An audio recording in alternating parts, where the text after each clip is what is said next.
Bonjour à tous, aujourd'hui j'avais envie de vous faire une vidéo un petit peu particulière en ces temps de coronavirus. Je n'en parle jamais normalement, mais j'avais envie de faire ce parallèle entre le coronavirus dont on fait tout un pataquès à tort ou à raison, ça n'est pas l'objet de cette vidéo.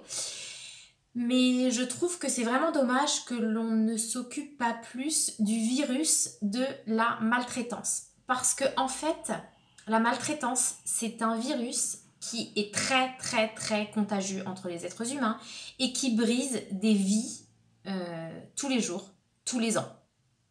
De quelle manière le virus de la maltraitance se passe? À une génération, des enfants sont maltraités par leurs parents. Peu importe, hein, des critiques, de la violence psychologique, de la manipulation, de la violence physique, des coups, des violences sexuelles, etc. Et en fait, cette maltraitance, elle s'infuse dans les veines de l'enfant.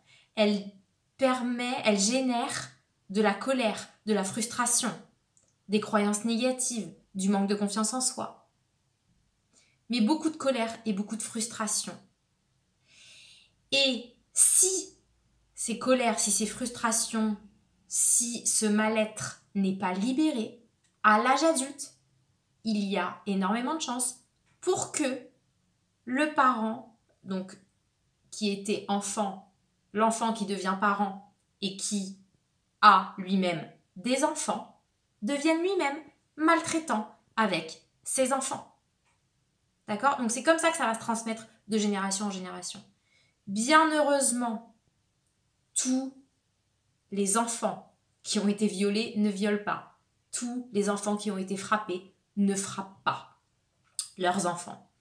Mais dans beaucoup de nos comportements, si on ne fait pas très attention, on va reproduire sur les autres ce que l'on nous a fait. De manière parfois automatique, inconsciente, parfois des parents qui sont en train de se voir hurler ou autre chose sur leur enfant et se disent mais attends, je m'étais juré de jamais reproduire ça. Oui, mais en fait c'est comme des mécanismes inconscients qui se mettent en place. D'accord? Donc bien sûr on a toujours le choix de se remettre en question et d'arrêter de les faire, mais c'est comme ça en fait que ça se transmet de génération en génération. En fait, l'idée c'est un peu comme, vous savez, quand on est très joyeux, et ben en fait on a envie d'être joyeux avec tout le monde. Et si on fait un sourire à un tel et qu'on dit un petit mot gentil à quelqu'un d'autre, eh bien c'est comme si on mettait à l'intérieur de leur cœur un peu de lumière qui va, eux, mettre un petit peu de soleil dans leur journée et ça va avoir des conséquences bénéfiques sur leur entourage à eux aussi. Et ben en fait, la violence, le mal, c'est exactement la même chose. C'est-à-dire que si je suis agressif envers quelqu'un, eh bien la personne peut-être va être agressive aussi ou va avoir de la colère à l'intérieur d'elle parce que moi j'ai été agressive envers elle et donc cette personne-là va être après agressive envers quelqu'un d'autre de son entourage parce qu'elle sera frustrée que moi j'ai été agressive et en fait c'est aussi comme ça de manière quotidienne que ça se passe. Donc ok super, on pense au virus du coronavirus mais pensons aussi au virus de la maltraitance qui fait beaucoup plus de victimes que l'on pense puisque il y a plein de maladies qui se développent parce que les gens, ils ont des mal-être émotionnels.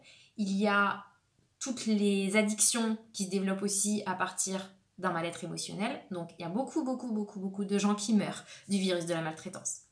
Voilà, c'était la petite vidéo du jour. Je vous fais un gros bisou et je vous dis à plus tard.